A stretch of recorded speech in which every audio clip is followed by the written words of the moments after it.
Hi, I'm Fred, and I'm a recovering procrastinator. In this video, I'm going to be talking about the steps that I'm using to break the cycle of procrastination. I'm also going to be giving you 5 major rewards you can reap from breaking this vicious cycle of procrastination. So if you're struggling with procrastination and productivity, hopefully the steps that I'm using to improve my productivity will help you as well. And I'm also going to be talking about the very high price that we pay for procrastination, and you may not even realize it. So let's jump right in. Breaking the cycle of procrastination. That's by far the hardest part.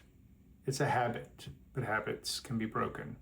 My mind will come up with any number of reasons why I shouldn't or couldn't get started today. Personally, I'll use this YouTube channel as an example.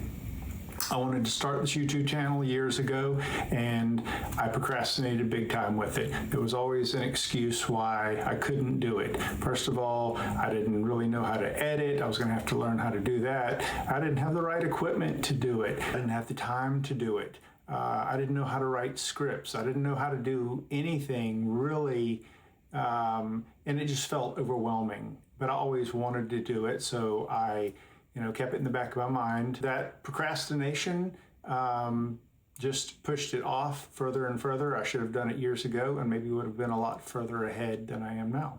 But I find that when I just take that first step, the rest comes much easier. The second step for me is just to start small and to be able to build momentum, which leads me to the third step, prioritize. Personally, I create catch-all lists. List where I write down everything that comes to mind at any time that I want to accomplish in the future. If I go through that list and I knock off the easiest things first, then I have some momentum, which leads me to the third step, which is prioritizing importance. Personally, each day I like to read over my to-do list, move anything that is a high priority item to the top of the list, and eliminate things that I've either already done, already completed, or things that just no longer are important.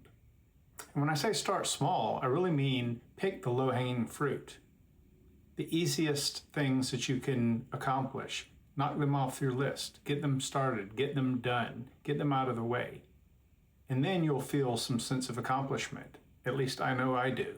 The fourth step for me is just to break things down into manageable steps.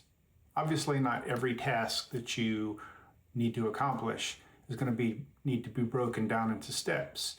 A lot of them will just be a one-step process, a two-step process. But larger tasks, if I break them down into smaller steps or bite-sized pieces, it's much more digestible. It's much easier for me to complete those tasks one step at a time. And I can at least get maybe the first or the second step done in day one.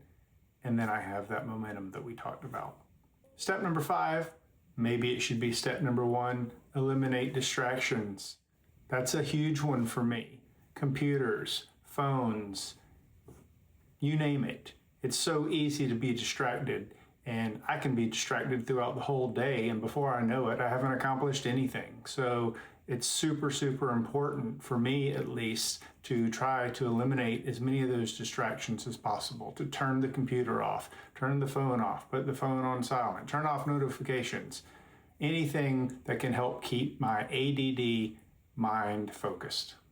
Number 6 for me is a massive, massive one, and that is stop being a perfectionist. I am a chronic perfectionist. I don't want to do something unless I know just how to do it right, that I get it just right.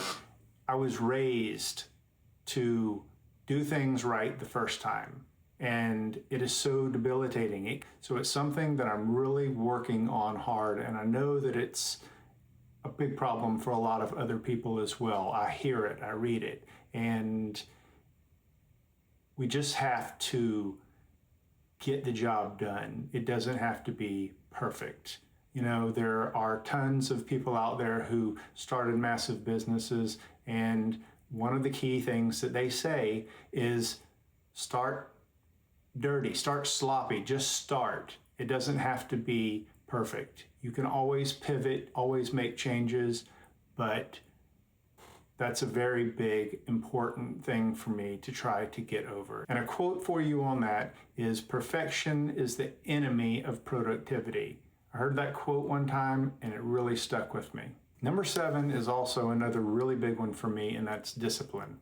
I have not been a disciplined person throughout my life, and I have always kind of confused motivation for discipline. Motivation is really just something that comes and goes, like the wind. You know, you're not always motivated, but if you're disciplined, you can always persevere through times when you really don't feel like doing things. And that's really going to help reduce your procrastination. So I'm really working hard on being a more disciplined person and realizing when I don't want to do something, that's probably the time that I should do it, because it'll make me more resilient, a stronger person, and definitely more productive in the long run. The first and most important thing you may be paying a high price for with procrastination is how it affects your mental and your physical health. As you probably know, your mental and your physical health a lot of times are intertwined, and if you're not doing well mentally, if you're being overly stressed, it raises cortisol levels, and that in turn can have an ill effect on your physical health. It can cause strokes. It can contribute to heart attacks if you aren't in good physical shape in the first place, and then you're adding all of the stress on top. Another price you pay with procrastination is increased difficulty in just getting started with the things that you want to get accomplished. Another high price we can pay is missed opportunities. And I'm sure that we've all been through it. I know I have personally, and you probably have as well. You put something off, and before you know it, that our opportunity is gone, whether it's a personal opportunity, a financial opportunity. So, and that really stinks when you could have had something go in your favor. You could have done something and you put off making a decision or getting started, and next thing you know, that opportunity's vanished. So if you stuck around this long, I'd like to take a moment to thank you for that and ask you to leave a comment below, like the video, and please subscribe. It'll really help my channel. Now that I've talked about the steps that I'm personally taking to break the cycle of procrastination, and I've also talked about the high price that we pay for not breaking this cycle, I want to talk about some of the rewards that we reap for putting in the work and being disciplined enough to break this cycle. The first reward is reduced stress and anxiety, and that, to me personally, is probably the top reward, the major thing, because it affects our health. In the end, the most important thing in our lives is really our health. Number 2 is that it creates momentum and increases productivity. Number 3, it builds confidence and increases energy levels. Number 4, it allows those feelings of being overwhelmed to just begin to fade away. And number 5, peace just builds. You just become a more peaceful, relaxed person. So a few key takeaways I'd like to leave you with today is, 1, that the temporary stress and emotional relief that you receive from procrastinating is honestly far outweighed by the ill effects that you receive by procrastinating. Number 2, breaking the cycle of procrastination really isn't that difficult to do. It's just a matter of being disciplined, taking small steps, and easing your way into a new habit. And number 3, the rewards for not procrastinating far outweigh the temporary discomfort that you'll feel for having to do something when you really don't feel like doing it. Hopefully the information that I've shared with you today will be as helpful for you as it is for me. Take care. Thank you for watching, and I'll see you next time.